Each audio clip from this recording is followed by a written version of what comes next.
Salt rides the wind in from the channel, a fine sting, and dew beads on the bakelite face of the radar set as Sergeant Joe Ramirez rubs it clean with his sleeve. The van hums like a small powerhouse, valves glowing cherry inside the SCR 584, generator coughing, paper log lifting and settling.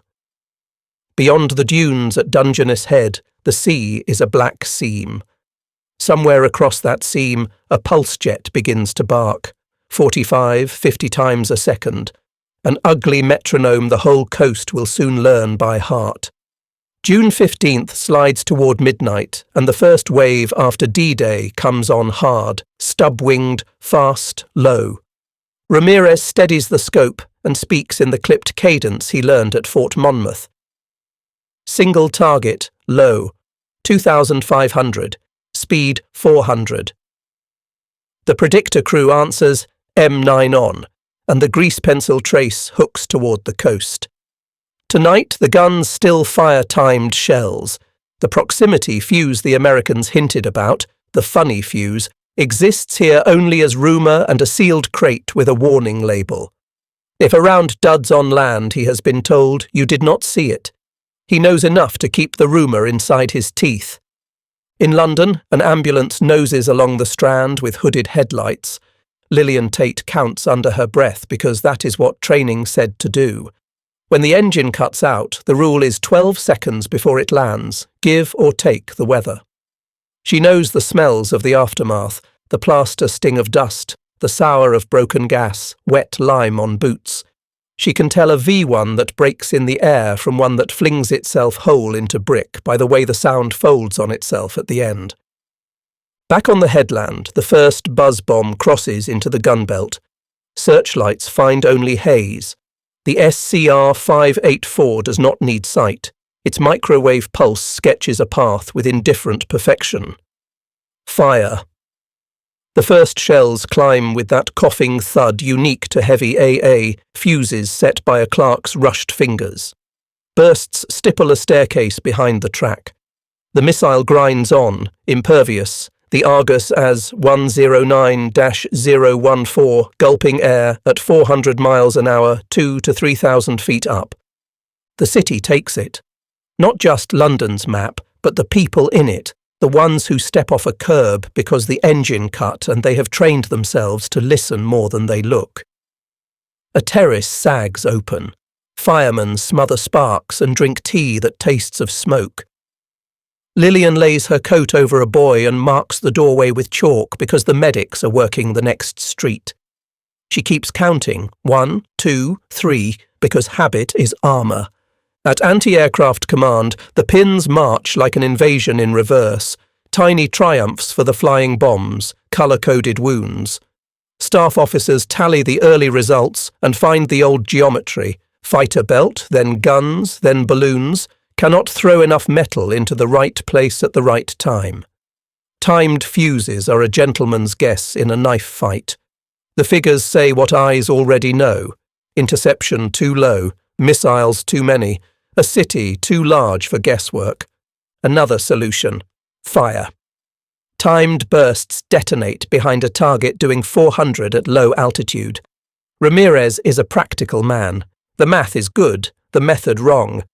A heartbeat later, the engine coughs and falls silent, and for Lillian the seconds open like a chute. 1, 2, 3, 4, time enough to breathe, to hate the pause, to love the silence after. Then the earth answers. Brick dust lifts in a shimmering wall. Someone shouts. The ambulance edges forward and stops because the road is a tangle of hose and stone. Toward dawn, the wind shifts and the radar van smells of sea and hot varnish. Ramirez closes the log and sits on a crate long enough to feel fatigue creep like tidewater into his bones. He looks at tarpaulin-covered boxes and thinks about the rumour. He does not know precisely what the funny fuse does, only that it would make the sky answer a different question. Not when a shell explodes, but how near.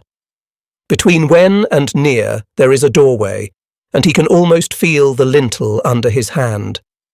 He signs off the watch, steps into the pale horizon, and listens. Far out, another pulse jet starts its cough, The city has 12 seconds waiting inside it like a held breath, and he has the sense, no more than that the next time the shells go up, the air itself will learn how to count. Morning rubs the colour back into Kent, and with it come the lists. At Anti-Aircraft Command, the plotting room smells of pencil shavings and cold tea. London's map looks like a wound stitched with flags. Staff captains read out the night's tallies without drama. Fighters chased what they could chase. The gun belt through staircases of bursts where men guessed the missile would be when the shell arrived. Balloons hang patient and mostly useless at V-1 altitude. The arithmetic is honest and unkind. Ramirez arrives at the conference shed, cuffs damp from the dunes. He carries the SCR 584 maintenance folder like a Bible. The British battery commander, a professional with a schoolboy's haircut, looks up from reports and says, "Your set held track where the lights could not." The set is a microwave eye that does not blink in haze. It pushes a beam, catches a glint, and guides solutions, yet tonight its gifts fed only a time-fuse guess. Ramirez hates waste because waste costs lives. He briefs the crew again because repetition is survival. The SCR 584 tracks automatically once acquired. The M9 predictor, an electromechanical brain, spins out lead in angles and seconds. Timed fuses assume the future will behave like the past. But a V-1 at 400 miles per hour makes time misbehave. A clock races the second hand, a quarter turns slow, and the shell expends itself behind the path, a pop gun to a ghost. None of this is scandal, it is merely the old sky asserting itself. Across the channel, Major Annalisa Kruger briefs in a room that smells of paper and damp wool. She corrects her own numbers before a colonel can. The FZG-76 is cost-effective, she says. It requires no pilot, little fuel, simple servicing. Launch ramps can be built in numbers. The weapon is a lever on morale. A week of steady arrivals will grind down the British schedule, and schedules are the soul of that island. She does not lie about accuracy. She believes quantity plus fear will suffice. Back in London, Lillian Tate steers past sandbagged doorways while men wash the night from the street. She watches shadows under lintels, hears the engines pitch, and judges whether the bomb will overfly or fall short. On the long seconds when the engine cuts, she runs sums of her own. Where to stop, which lane is fastest, which alley is blocked by hoses. Small decisions mean the difference between a clean lift and a delay measured in blood. She has become a professional at buying seconds. AA Command's report lands on Lieutenant General Sir Frederick Pyle's desk like a stone in a pond. He cares less for slogans than results. The report says fighters intercepted bravely, but the belt sits wrong and the tools trailed a problem. Move the heavy guns to the coast, concentrate radar and predictors where the sea swallows duds. Create a diver box at the Thames estuary and feed it ammunition until the sky is graded by calculus, not hope alone. And then, almost as an aside, there is an American letter about a fuse that may decide near for you. The rumour runs ahead of paperwork. Soldiers live on rumour as much as rations. In mess, a sergeant who knows a depot, who knows a liaison officer, says the Navy used them in the Pacific, and ships swore by them. Another rule follows. If a round falls in a field, you never saw it. The word radar clings to the story. Ramirez sketches in his head what a fuse could be that measures and answers. He has the sense of a door he can feel but not yet open. Kruger files an annex no one asked for, a note on British deception. Impact reports do not align perfectly with trajectories. Someone is moving pins on a map. Someone is distorting feedback loops. Her line manager writes in the margin, "Fighter exaggeration. Balloons." She knows balloons do not lie, and pilots do not annotate graphs. She files it anyway and walks home under a blackout sky that feels like bookkeeping, not destiny. Night comes again. The SCR 584 warms, the M9 ticks, and the crew shakes the ache from their hands. Ramirez watches the range slant in. Single target low, 2,500. Speed 400.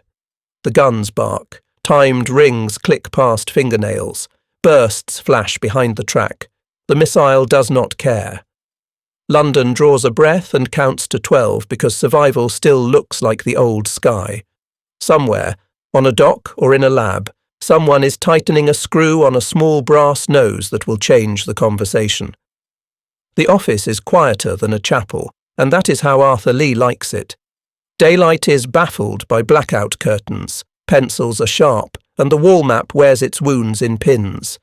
Arthur is not a soldier in the gun pit sense.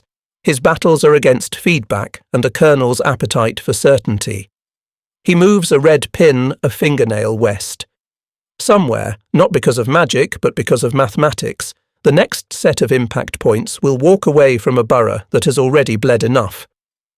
What Double Cross does, if he could say it, is simple. It slows the enemy's learning. Turned agents, bent radio messages, impact reports shaved a little left, a little short. If a German analyst builds a curve from those whispers, the curve will miss the city by neighbourhoods. Arthur pours a measure of weak tea and writes the night's reply in a dry clerk's hand, adopting the voice of an agent he will never meet. It feels antiseptic until he pins a small photograph to the edge of the map. A street he knows, a face he does not. Outside, London carries on with the narrow bravery of routine. Lillian Tate runs her ambulance to the depot, signs for fresh blankets, and laughs when a mechanic offers her a chocolate chipped from a crate. He says the Americans send them by the ton. She has been awake too long. When she closes her eyes, she hears the pulse jet and the 12 seconds afterward. She also hears something new in the distance where the river widens. Heavy traffic south and east, lorries and tracked vehicles growling their way toward the coast. On the coast, lorries queue. The battery is uprooted and planted where arcs open over water. This is the diver box, geometry drawn to make sense of speed. The SCR 584 vans squat like strange tin animals. The M9 predictor sits on its tripod like an altar to angles. A depot truck drops off crates. Ramirez reads the stencil, Fuse VT fragile, and lets himself a small, private smile. The rumour, translated into wood and steel and paper, is now inventory. He knows radios, and the rumour says the fuse has a kind of ear.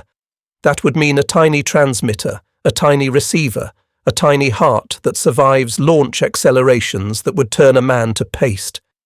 He says nothing, yet numbers crowd him. Freight schedules, lines humming day and night, inspectors' blue initials, a young woman testing valves with numb fingers. He can feel the scale pressing from somewhere beyond Kent. Assembly benches, go-no-go gauges, the mild, clean stink of solder. Across the channel, Major Kruger adjusts her expectations like a jeweller. She knows some agents lie and some lie for England.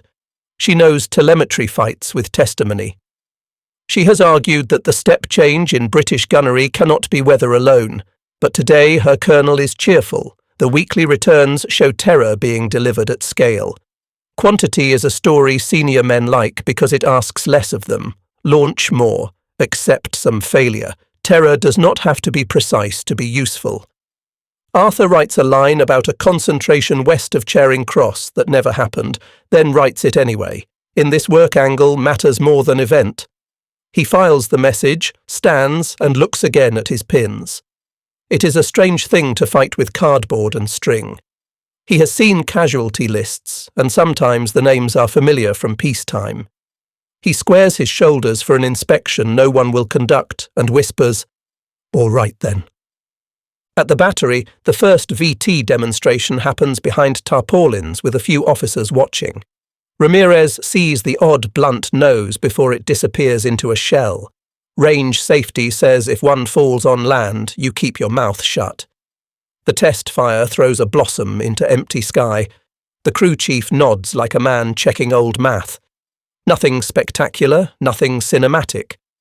Yet Ramirez feels the air lean closer, ready to do work. Numbers the enemy would call propaganda if they were not printed on invoices begin to float through the chain.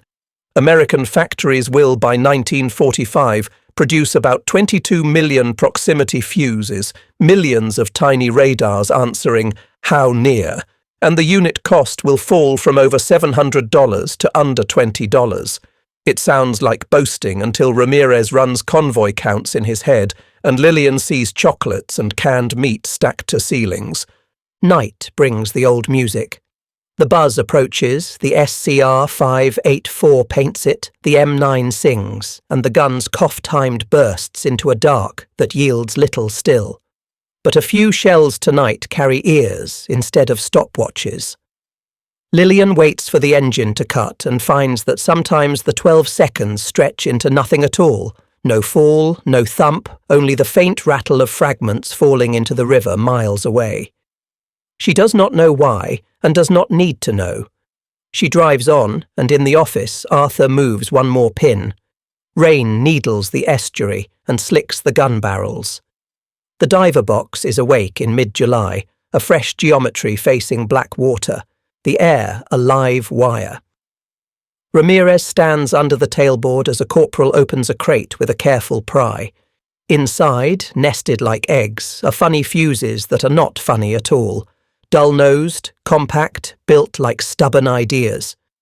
He signs for them with a hand that will not quite stop shaking, not fear, but recognition. He is touching a rumour made solid. They load under tarpaulins because range safety is a jealous god. The crew chief keeps the lecture short. Do not discuss what you do not need to discuss. If a shell falls on land, say nothing. Keep your fingers, your timing, your discipline. The fuse threads into the shell nose with a fine metallic kiss.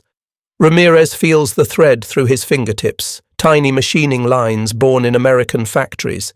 He pictures assembly benches, go-no-go gauges, women with scarfed hair soldering by instinct.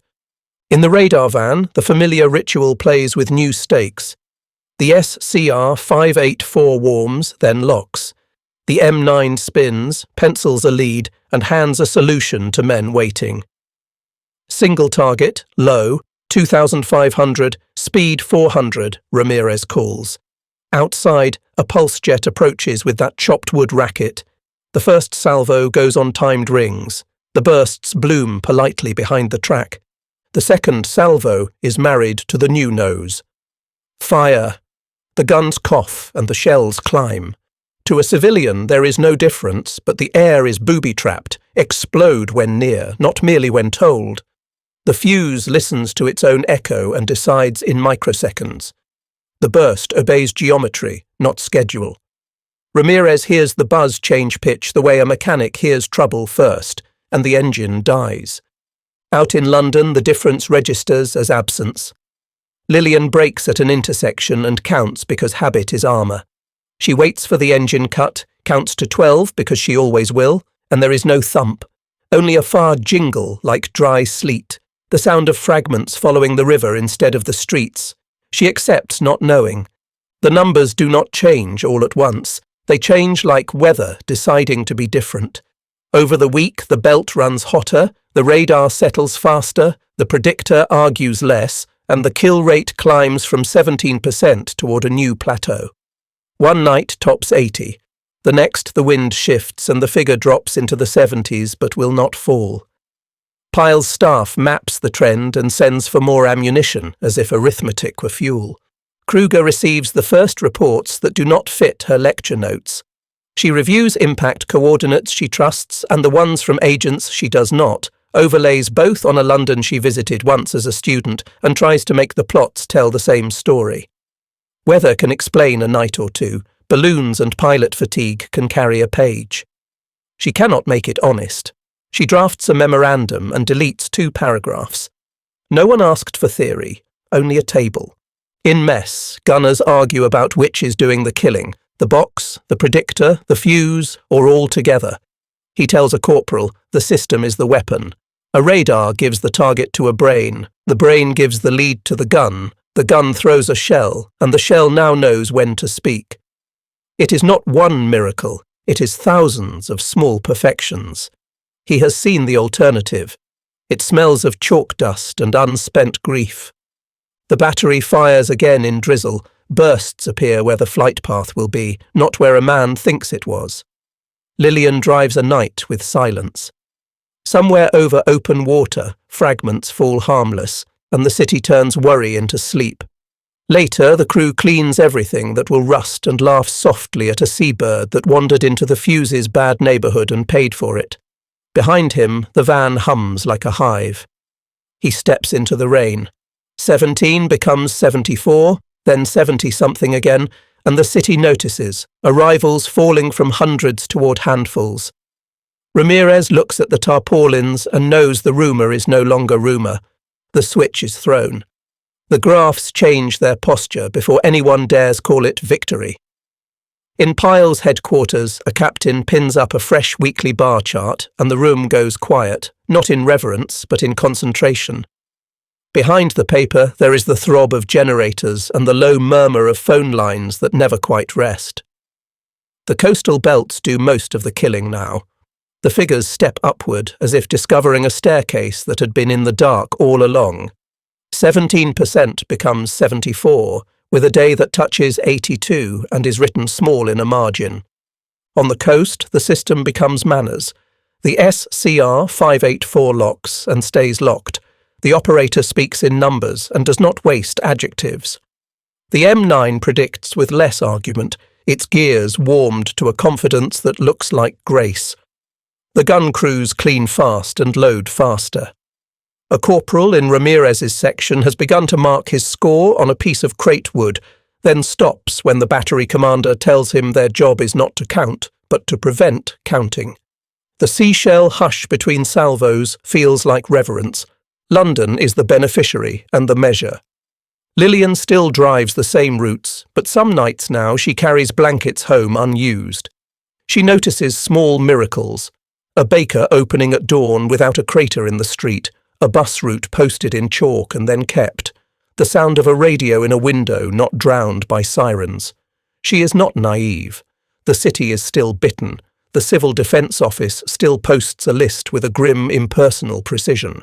But arrivals fall from hundreds toward tens, and sometimes to handfuls a clerk can write in one breath. Kruger builds her own chart suite with the thoroughness of self-defence.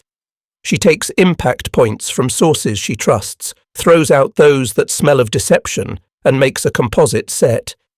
The air launches confuse her only briefly. The trend remains. Coastal guns are doing work that fighters cannot do every night, and the character of bursts suggests more than luck. She writes carefully that a fuse with an active sensing element would explain a discontinuity of this kind. She submits the paper and keeps a copy. Ramirez, who dislikes metaphors, cannot help himself. It is as if the sky has learned to take the shot when it is offered. The funny fuse is not a trick. It is an admission that time is a poor master for a 400-mile-an-hour problem. He explains it to a replacement who still looks like a schoolboy. A normal time fuse is a promise you make to the future about when to speak. A proximity fuse is a present tense conversation with the target. Explode when near. The boy repeats it back in his own language, which is a good sign. Ammunition comes in like the tide.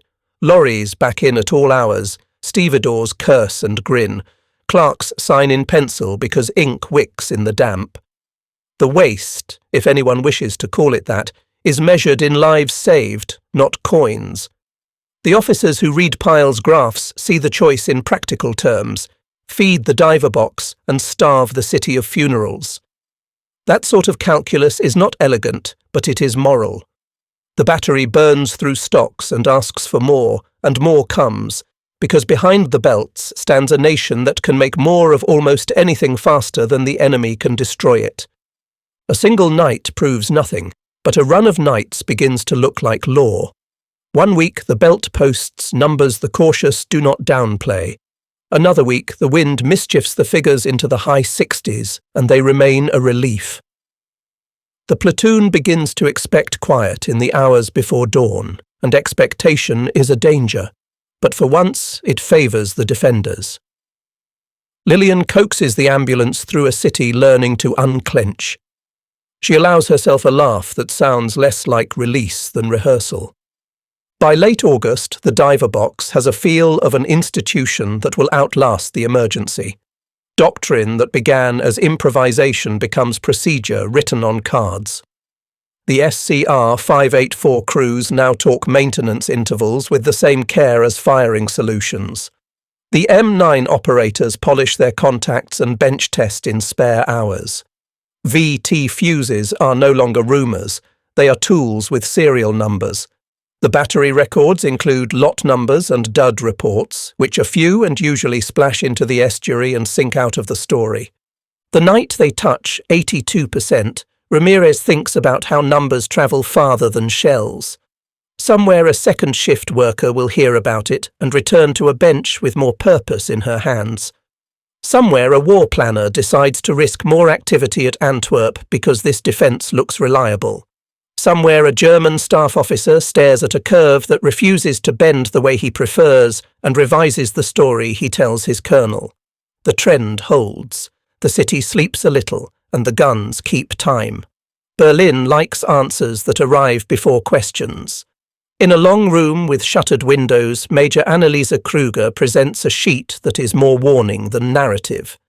She points to a clean step in a messy curve and says, "This looks like a new fuse married to radar and a fire control brain. Weather explains nights, balloons explain lanes, pilot fatigue explains episodes, but nothing honest explains a discontinuity this size, except a technology that decides when to explode near a target." Her colonel smiles the way men smile when a subordinate is clever but not helpful. "Terror does not need to be precise," he says. "It needs to be regular. Launch more and accept losses. If the British gun belts do better this week, then air launch from Heinkel's next week and aim west if agents say salvos fell short." Kruger knows what is happening to her argument. It is being spread so thin that it covers everything and therefore means nothing. She writes the minutes, then signs. Arthur Lee reads a copy like those minutes months later and feels relief at seeing an adversary choose the comfortable error. Double-cross messages continue to nudge aim. A fictional agent notes impacts trending away from central boroughs. The Germans accept this because to reject it would be to admit they must rebuild their mathematics, and there is no budget for humility. Arthur writes a note to his wife about getting home early and returns to the map. On the coast, the diver box runs like a machine shop finding its pace. The SCR 584 acquires faster. The M9 operator borrows a cook's ritual: wipe, stow, repeat, and the predictor behaves like a well-tuned tool. VT handling becomes ordinary. Remove, thread, check for dents, keep dry, keep quiet. A new corporal drops one and turns white. The chief makes him pick it up calmly. These are not charms, they are rehearsals of safety. Lillian Tate notices the change in absence, the way a doctor notes a symptom that did not appear. She still counts, but the 12 seconds more often deliver only a far rattle, then nothing. She drives streets that smell of wet brick and hot iron and realizes the danger is fatigue. The city relearns routines it had set aside. Washing on lines, a storefront radio with American crooners on the air, the slow uncoiling of an evening without sirens.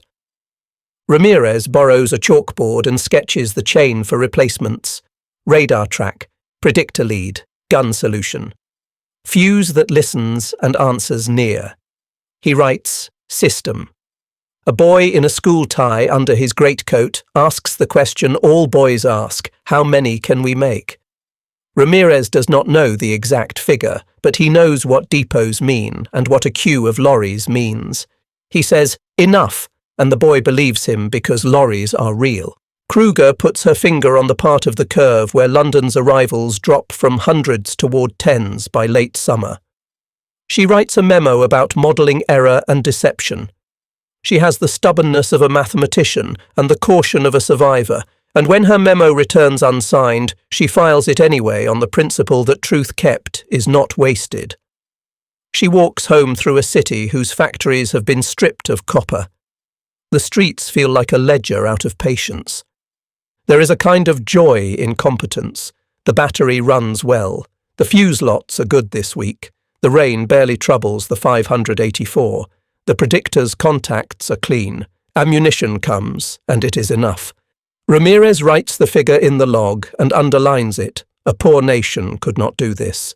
The impossible statistics feel less like boasts and more like description. American factories will produce about 22 million proximity fuses by war's end, and unit cost falls from roughly $730 to under $20 as lines multiply and learn.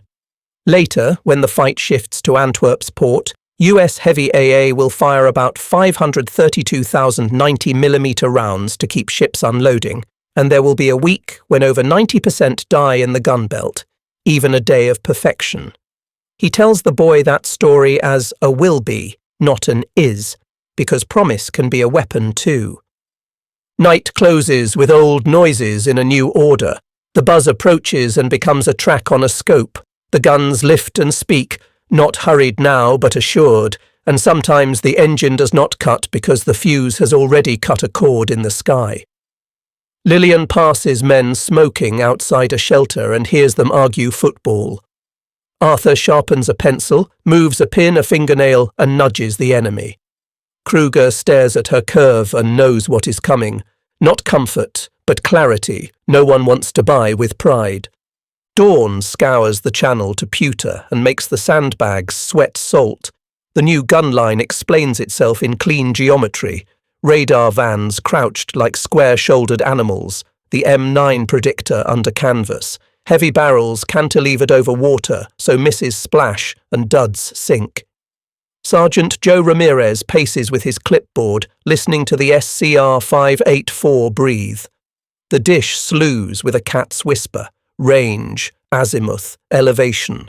Numbers braid with muscle memory, and the battery's heartbeat becomes a loop. Acquire, predict, load, fire, confirm, until the routine is a kind of prayer. 20 rounds a minute per gun, cartridge cases stacking like organ pipes behind the pits as the sea answers back in hiss and glitter. Discipline, not spectacle, carries the day. Grease points take their ration. Contacts get burnished with emery. Generator oil is changed by the clock, not the mood. Ramirez fusses valve drift and filter cloth with the gravity other men reserve for speeches, because in a system, the weakest part is destiny. The young fuse man learns not to cross-bite a threaded nose. The loader learns to feel a dud carton, clammy, and put it aside. The section leader learns to trust his radar over his eyes when the haze lies. The first night that truly changes the weather arrives without a flourish.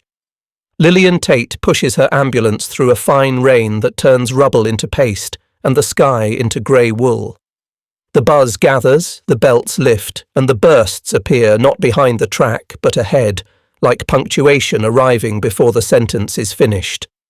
She brakes at corners because habit is armour and realises suddenly no hospital has called. The city is still hurt, but the minutes between sirens stretch into breathing space, and even breathing feels like a luxury worth defending. On a crooked wind night, the percentages sag into the high 60s. On a clean one, the belt posts a figure men whisper about, 82% destroyed in a single day along the coast. Sir Frederick Pyle's headquarters does not applaud, it requisitions. More 3.7-inch and 90mm ammunition, more proximity fuses from the guarded depot. More SCR 584 sets promised with the harried confidence of staff officers who have learned that speed is the first kindness. The diver plan tightens until the sea becomes a catchment for failure and the land a sanctuary for success. Across the water, Major Annalisa Kruger redraws her curve and gives it the honesty her superiors will not. There is a step where no slope should be, a fixed improvement no weather can explain. Something has entered the British kill chain that decides near with machine exactness.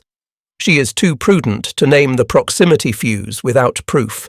Too careful to pretend balloons and fighter fatigue can counterfeit a discontinuity this clean. She files her note and is told to increase launches because quantity is the easiest story to sell to men who do not read graphs. The crews settle into a new grammar. Radar hands target to predictor, predictor hands lead to gun, gun hands shell to sky. The shell, fitted with a tiny ear, decides when to speak. There are jokes about seabirds that paid for flying the wrong lane, and there is a serious habit of keeping a fuse carton dry as bread. Ramirez tells a replacement that miracles are merely competencies stacked high enough to look like one. The boy nods as if he has been given a password. By August, arrivals that once came by the 100 now come by the tens each week, sometimes fewer. Lillian marks the change in small mercies. A baker's shutters lifting at dawn, a bus route written in chalk and then obeyed, kettles set out for tea without the flinch that used to follow a pulse jet cough. She cannot see the numbers on Pyle's chart, but she can feel the slope of them in her bones. The city, which had learned to live 12 seconds at a time, begins to reclaim the hour. Ramirez signs the watch log and tucks a pressed wildflower, blue and stubborn, from the revetment between the pages of a letter. "We are doing good work," he writes, and lets the understatement stand. The tarpaulins glisten over crates that once were rumour and are now routine. He runs his thumb along a latch, checks a cable for slack, breathes cold iron and channel salt, and hears a distant buzz resolve into a track, then a solution, then a blossom of air and falling grit. Professionalism becomes mercy. The diver box hums like a worthy factory, and the battered factory of London hums back. The convoy looks like overkill, which is precisely the point. Lorries back in at all hours, tyres ticking on pierced steel planking, and men in oil-stained denims pass crates of VT fuses down human chains as if they were loaves. The labels say what rumour used to: fragile, radio, keep dry.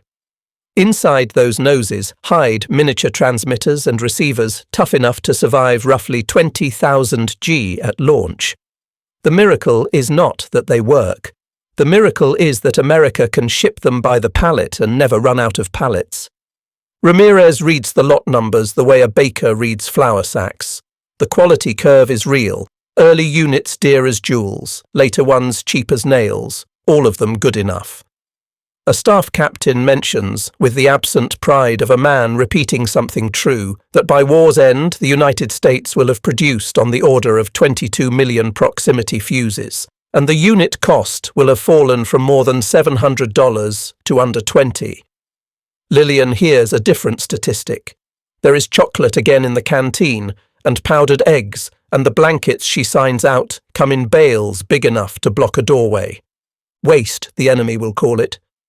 The battery burns ammunition like a foundry, throws off sparks. 20 rounds a minute when the belt is hot, barrels swapped, sights kept true, pits swept between salvos. Sandbags multiply, revetments fatten, generators drink gasoline like sailors on liberty. Yet every loud, untidy input yields a clean result. More V-1s killed in the gun belt than the week before, more fragments falling into salt water, fewer engines cutting out over streets that still remember dust by taste. Kruger collects her own kind of waste, telemetry and agent reports and photographs, and throws away what stinks of deception. The composite still tells the same story. British guns are doing something new with an old idea, and the intercept geometry now has sharp teeth at the coast. The colonel to whom she reports prefers counts to causes. He nods at launch totals and asks for higher curves. She draws one for him, and the pencil breaks at the point where the British line bends upward. Orders change, rumours harden. The Pas-de-Calais sites groan under Allied bombing, and the flight path to London narrows. The word Antwerp enters briefings like a new weather system. The port is the throat of the Allied advance, and the enemy knows it. The defences that London perfected will have to be lifted whole and set over Belgium's low country, where rivers shine like wire and the wind can cut through a coat. Ramirez reads the movement order twice. He has learned to love this strip of English coast, but machines do not love places, they love work.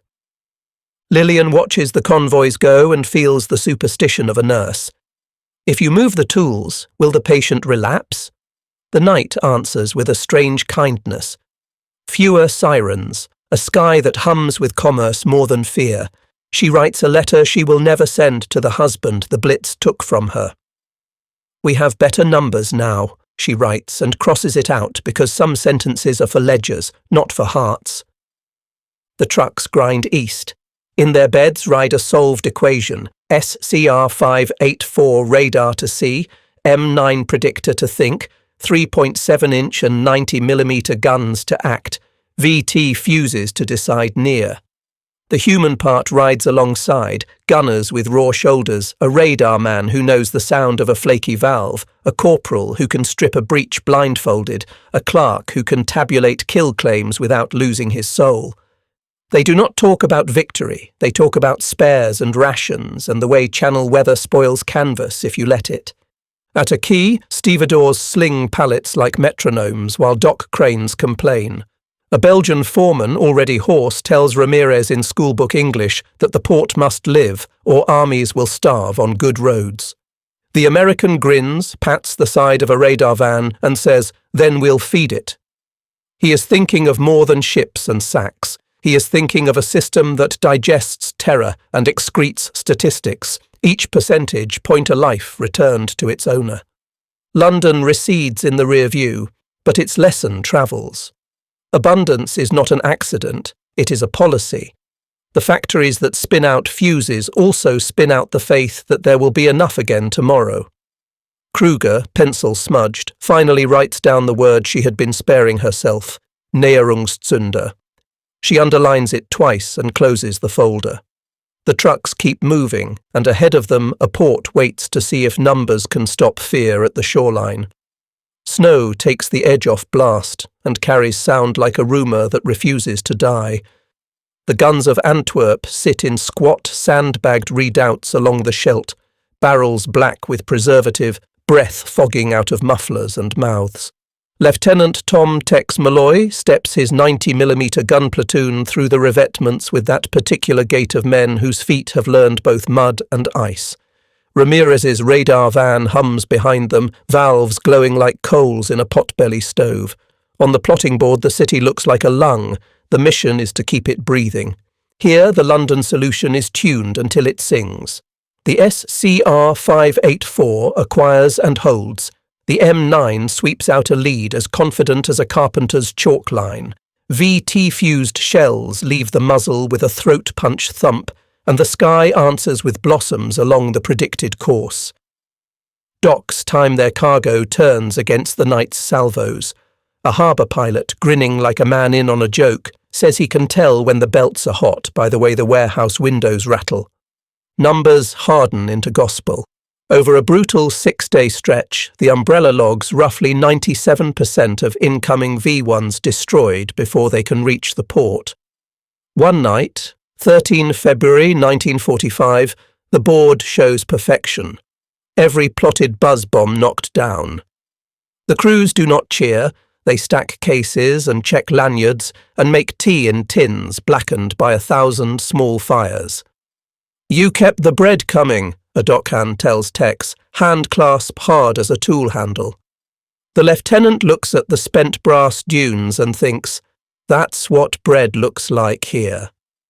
Antwerp X eats to live.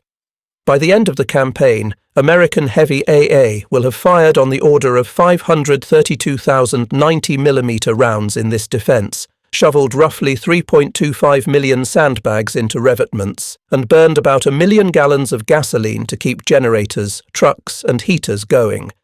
The numbers sound like boasting until you stand in the wind and feel what a single hour without power does to a radar, or what a single gap in a wall does to a crew's nerve. Waste, the enemy might mutter. Insurance, the gunners would answer. Kruger reads captured fragments and grinds her teeth. The data she feared is now a parade. Kill percentages that would humiliate a doctrine, logs that match claims, a port that refuses to die by arithmetic.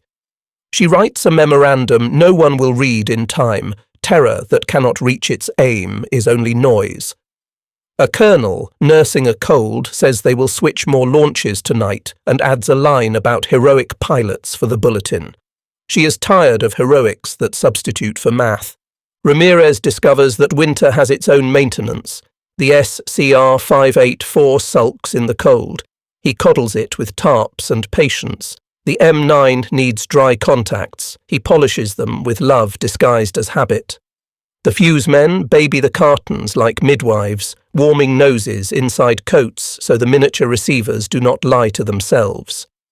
Tex learns to read the wind by the way smoke leans across the river and to call for a barrel change the second his shoulder feels the recoil go gummy. The impossible statistics rule the week. A single port's umbrella burns more anti-aircraft ammunition in a season than some field armies could spare in a year. A single American factory now turns out more fuse bodies in a day than the enemy can ship to his front in a week through shattered rail. Dock tonnage that would have starved divisions instead feeds them, and the cranes turn all night like metronomes for a continent.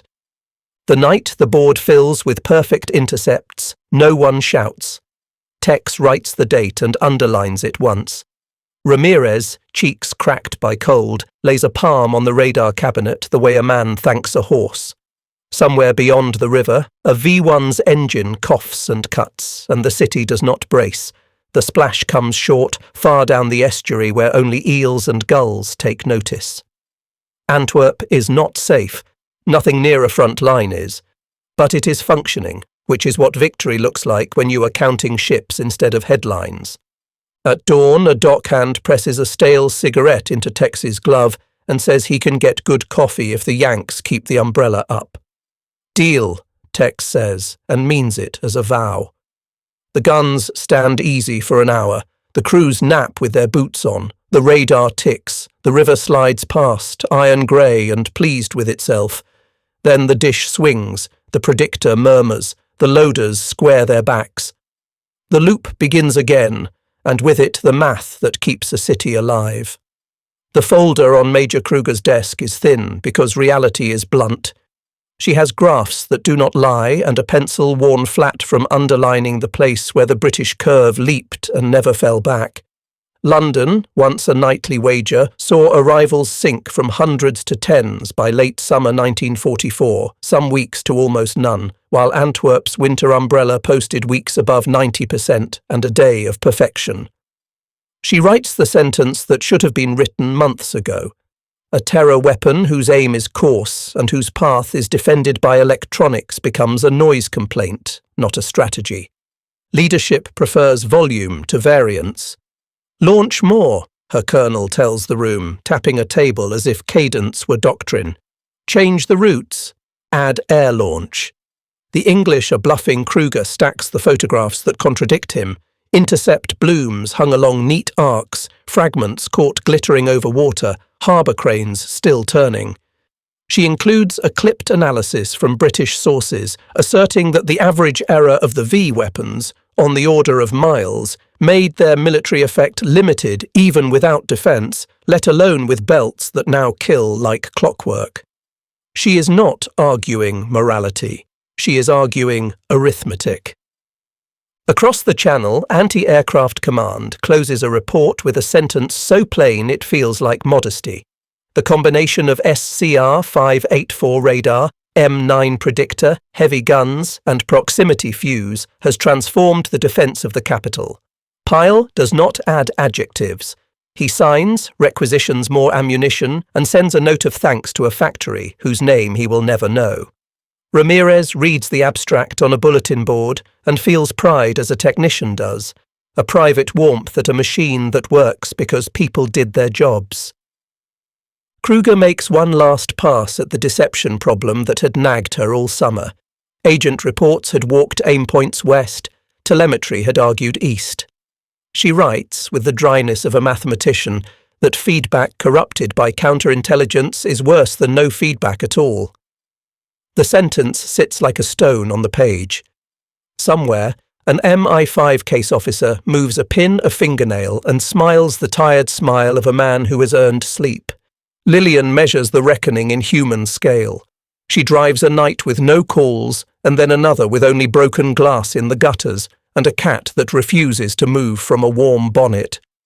She knows the toll: 6,184 killed, 17,981 seriously injured in the London Civil Defence region. But she also knows what is not on a ledger: the child who sleeps through a night, the baker who keeps his sugar back for victory buns, the woman who hears the river instead of the 12-second silence before a thump. The strategic consequence begins to glow in the cold light of logistics. Antwerp's port stays open, and that means fuel, ammunition and food ride forward on rails that function, past engines that start because barrels were changed on time and fuses were dry. An army group is a stomach is a port. The V-1 was meant to starve the front by frightening the rear. The belts made it fail at both. What remains of the wonder is the propaganda value of a loud machine that dies handsomely. In a calmer office than she deserves, Kruger copies her conclusion onto onion skin for the file.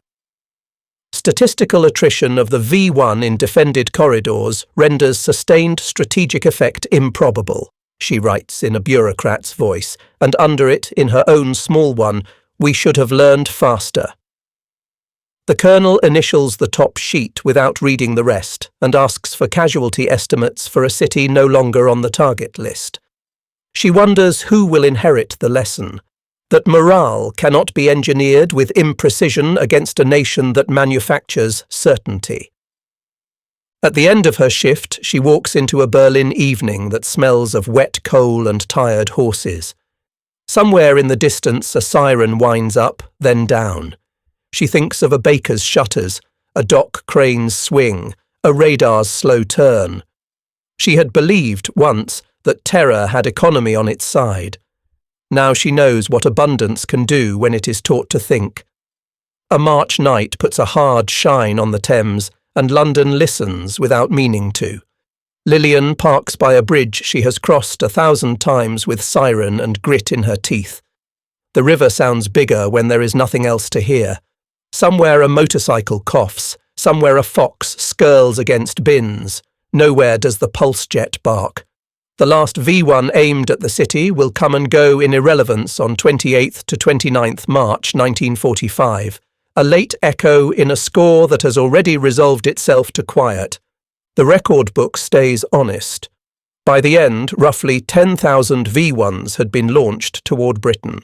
2,419 reached the London Civil Defence region, killing 6,184 and seriously injuring 17,981. The numbers weigh as they should. No statistic is consolation to a mother. Yet the shape of the curve, a steep fall after mid-July when the belts were moved to the coast and the proximity fuse joined radar and predictor, tells its own memorial. Lives saved at scale by a system that preferred certainty to bravado. Lillian thinks of blankets she did not need to sign out. Ramirez inventories cartons not yet opened and smiles at the bureaucratic absurdity of a future that won't require them here. He traces a fingertip over a nose cap and feels the machine logic in its skin. Transmit, receive, compare, decide. He removes the fuse, inert, and slides it into a parcel with a photograph of the crew, grease-streaked and grinning beside their 90mm-like men with a beloved truck. The letter home says what he can say without violating secrecy and everything he means without saying the words. Across the sea, Antwerp's umbrella keeps the cranes drawing arcs against grey sky. Tex Malloy loses a week to a head cold that will not quit, then returns to the line because the habit of competence won't let him sit. The docks still need food and fuel and parts, and the belts still need men who can say steady in a voice that makes the barrel steady. He has framed the log page from February, the perfect night, and stuck it behind the van's fuse panel, because that is where he will see it when it matters.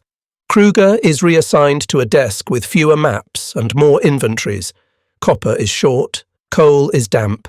The factory floor smells of cutting oil and defeat. She opens a file with British claims and discovers they match her estimates too closely for comfort. The war had asked her to choose doctrine, The numbers had begged her to choose truth. She had been late, and so had the men above her. She signs a transfer and tells herself that history will be kinder if the lesson is clear. The city Lillian loves offers its own closure. A baker hands her a heel of warm bread, and she almost cries because butter still tastes like ration coupons. Children chalk the street as if the pavement had forgiven them. A policeman teases her about her driving, and then, embarrassed, thanks her for the nights when she put the ambulance exactly where it needed to be. She answers with the only boast she allows herself. "We had help." She means guns and radar and a tiny ear that learned how to listen in mid-air. If there is triumph, it is quiet. The belts will stand down in increments, the sandbags will slump, the barrels will be gauged and greased and parked. The SCR 584's glow will fade like a stove gone dark. In a museum one day, a child will look at a stub-nosed fuse under glass and ask why it matters. An old woman in a seat by the window will say, "Because I slept," and the docent, if he is good, will let that stand as engineering's highest compliment. Near midnight, the river takes the lights of the embankment and smears them into a promise. Lillian knows that silence can be rage or grace. Tonight, it is grace. She gets back in her ambulance out of habit, checks the fuel out of ritual, and starts the engine because even miracles need petrol. The sky stays empty of buzz, which is another way of saying full of mercy. In peacetime, they will polish it until it gleams, set it on felt, and call it a proximity fuse, which is accurate and insufficient. Ramirez, now the sort of man who brings a thermos to PTA meetings, calls it a system in miniature. A transmitter and receiver crammed into a brass nose, a brain that survives launch shock and decides near at the only moment that matters. He tells his kids that America did not merely invent it. America made millions of them, fast, and taught tens of thousands of ordinary hands to use them safely under stress. Doctrine followed the hardware. The wartime chain SCR 584 to M9 to 3.7 inch and 90mm to VT became a template for every air defense network that mattered after. Sensors that could see, processors that could think, shooters that could act, and effectors smart enough to finish the job. The language changed. Fire control became guidance, predictors became computers. But the grammar remained. Measure, compute, mass, decide. The belt around London and the umbrella over Antwerp were early chapters in a book that would include missiles and satellites and a generation of engineers who grew up on ration cards and slide rules. The numbers still startle even after the danger is gone. Roughly 22 million VT fuse by war's end, unit cost down from around $730 to under $20 as lines learned and multiplied. A single port defence in Belgium burning through about 532,000 90mm rounds and 3.25 million sandbags to keep ships unloading. A week above 90% kills and a perfect night logged like a psalm. Impossible, people will say, and they will mean it as praise. The truth is plainer. A free nation turned factories into artillery and statistics into shelter. Arthur Lee retires without ceremony. In a desk drawer he keeps a pin bent at the tip, the only relic he allowed himself. When asked, he says he managed feedback, which is a spy's way of telling the truth without making a fuss. He understands that deception worked because plenty and precision worked. Lies are most effective when married to realities the enemy would prefer to believe. His map is long gone, but the habit of checking assumptions remains, and he writes to a grandson studying engineering. Test, don't guess. Kruger writes her memoirs in a voice dry as a ledger. She does not apologize for serving. She apologizes for learning too slowly. She notes that average aiming errors measured in miles made the V-weapons blunt even before belts grew sharp, and that calling them wonder delayed the only wonder that might have helped, a candid audit. She ends not with a moral but with a diagram, a crude sketch of a feedback loop with a knot labelled ideology. It is the kind of drawing soldiers love because it looks like a fix. Lillian keeps the ambulance for 2 more years and never grows used to quiet. She volunteers at a hospital where boys with clean sheets learn to live with souvenirs of noise. When her ward gets a tour, she pauses at a brass nose under glass and says, "They listened," and the nurse beside her corrects gently, "It listened." Lillian smiles because both are true. People listened to one another long enough to build a machine that could listen for them at 400 miles an hour. Ramirez visits a museum with his crew photograph folded inside a book. He has rubbed the ink-thin tracing faces with his thumb. He stands before a familiar parabolic dish and a predictor's dials and feels his hands rehearse long-dead motions: wipe, seat, latch, stow. A docent asks if he has questions. He says no, only thanks. On the way out, he buys a postcard of a proximity fuse and writes on the back, for no one in particular, "We made time obey." Then he drops it in a box labelled donations, because gratitude belongs to the public. What the funny fuse bequeathed to modern America is not just a trick of electronics, it is a memory of process. The United States won not by outpraying an enemy, but by outproducing him and then teaching production to think. Abundance, guided by minds and used without apology to save civilians and ports, proved stronger than scarcity wrapped in dogma. The quiet sky over London and the working cranes at Antwerp are monuments without stone, and on good nights you can hear them sing in the hum of a generator, the click of a relay, the soft breath of a city that trusts its sleep.